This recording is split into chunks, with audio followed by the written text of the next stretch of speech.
Hello का सुनकर channel में नाम है अरुण और आप देख रहे हैं स्टार रिएक्शन। तो टाइटल आउट पहले इस पर रिएक्ट करने वाला हूँ। मैं रिएक्ट करने वाला हूँ शुभांकर जी की वीडियो के ऊपर जिसका टाइटल रहने वाला है Asaduddin Owaisi roast Pakistan after Pulwama incidents. तो मतलब जो ओवैसी साहब है उन्होंने पाकिस्तान को रोस्ट करा है आफ्टर पुलवामा इंसिडेंट्स के बाद। तो देखते इस वीडियो के अंदर क्या रहा है क्या नहीं। मैं इस वीडियो को देखने के लिए बहुत ज़्यादा उत्सुक हूँ क्योंकि ओवैसी ने रोस्ट मारा पाकिस्तान को, ये बहुत बड़ी बात है, बहुत ज़्यादा बड़ी।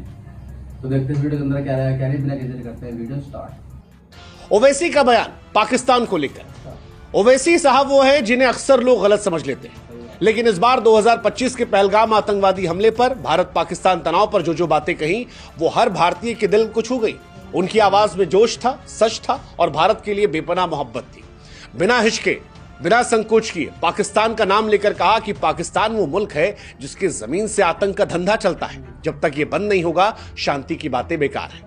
उन्होंने पहलगाम हमले के आतंकवादियों को सजा देने की मांग की।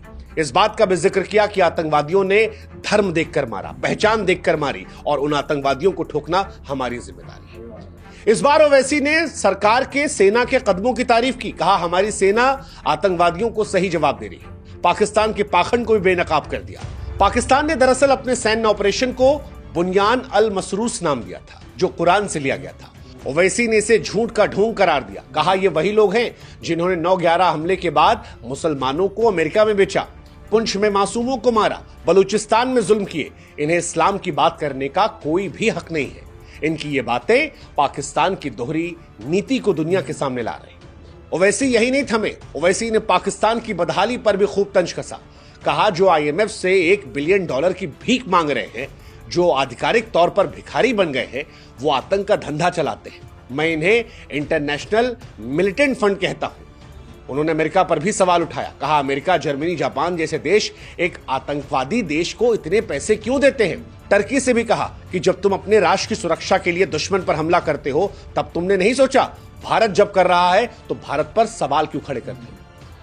ओवैसी का टर्की पर सवाल उठाना, पाकिस्तान पर सवाल उठाना इस देश में लोगों को ताकत देता है, क्योंकि कई बार लोग धर्म के नाम पर सॉफ्ट होते हैं, लेकिन जब ओवैसी जैसा नेता इतनी मजबूती से, इतने तीखे तंज में ये बात कहता है कि मुसलमान हम बाद में हैं, पहले हम भारत के वासी हैं और भारत सबसे पहले आता है, तो फिर इस देश में यंग लड़के जो ओवैसी को सुन रहे हैं उन्हें भी एक नया जोश मिलता है और देशभक्ति की भावना से वो भी लबरेज होते हैं। बिहार के मोतिहारी में तिरंगे की पगड़ी पहनकर ओवैसी ने हुंकार भरी। कहा मैं भारत से मोहब्बत करता हूं। मेरी आलोचना वोट की सियासत के लिए नहीं, सच्ची देशभक्ति के लिए है। ओवैसी ने इस देश के मुसलमानों से कहा कि अगर जिहाद करने का शौक है तो फिर आतंकवाद के खिलाफ जिहाद करो। भारतीय मुसलमानों के सामने जब ओवैसी ने बातें कही तो ये देश को एकजुट करने वाली बात थी और इसीलिए आज हम कह रहे हैं कि ओवैसी साहब को सलाम है। ओवैसी ने भारत के 23 करोड़ मुसलमानों से कहा कि सुनो, हम वो मुसलमान हैं जिन्होंने 2 राष्ट्र के सिद्धांत को ठुकराया, लोकतांत्रिक भारत चुना। हम पाकिस्तान नहीं है। पाकिस्तान वो है जो दुनिया भर में जुल्म करता है, बलूचिस्तान में मुसलमानों को मारता है। हम उनकी तरह नहीं हैं, हम अलग हैं। ओवैसी की तरह एक और नेता उमर अब्दुल्ला, उन्होंने भी जो कुछ कहा वो भारत को मजबूत करने वाला था। जम्मू कश्मीर के मुख्यमंत्री उमर अब्दुल्ला कश्मीर को लेकर ऐसी आवाज उठाई जो इस्लामाबाद तक को दहलाने वाली थी। जिस संयम, जिस ताकत, जिस संवेदनशीलता से उन्होंने बात रखी, यकीन मानिए इससे भारत को मजबूती मिली। कई बार दुनिया कश्मीर को भारत से अलग करके देखती है। कई बार दुनिया कश्मीर के लोगों की बातों को हाईलाइट करने की कोशिश करती है और ऐसे में उमर अब्दुल्ला ने जो बातें कही वो भारत को मजबूत कर रही थी, पाकिस्तान को कमजोर कर रही थी। क्योंकि उमर अब्दुल्ला ने कश्मीर और भारत की आवाज बनते हुए पाकिस्तान को आड़े हाथों लिया और कहा कि साहब आप तो जांच करने से इंकार कर रहे थे, आप शहबाज शरीफ जांच की नौटंकी क्यों करते हैं। सीज फायर को लेकर कहा कि यह अच्छा कदम है, काश पहले हुआ होता, जिंदगियां बच जाती। लेकिन यह भी कहा कि शांति तभी मुमकिन है जब पाकिस्तान आतंकवाद पर सीमा पर रोक लगाएगा। कश्मीरियों की फिक्र करते हुए कहा कि कश्मीरियों की जान की हमें परवाह है और पाकिस्तान उसको लेना चाहता है। सबसे बड़ी बात जो उमर अब्दुल्ला ने कही वो थी अमेरिकी राष्ट्रपति डोनाल्ड ट्रंप के बयान को लेकर। आपको याद होगा डोनाल्ड ट्रंप ने कहा था कि कश्मीर के मसले पर फिर से बात की जाएगी। उमर अब्दुल्ला ने साफ लफ्जों में कह दिया कि कश्मीर भारत का आंतरिक मामला है, इसे कोई बाहरी ताकत मुद्दा नहीं बना सकती। उनकी ये बात कश्मीर को भारत का भिन्न हिस्सा होने का गर्व दिखाती है और दुनिया को यह संदेश देती है कि कश्मीर भारत का है।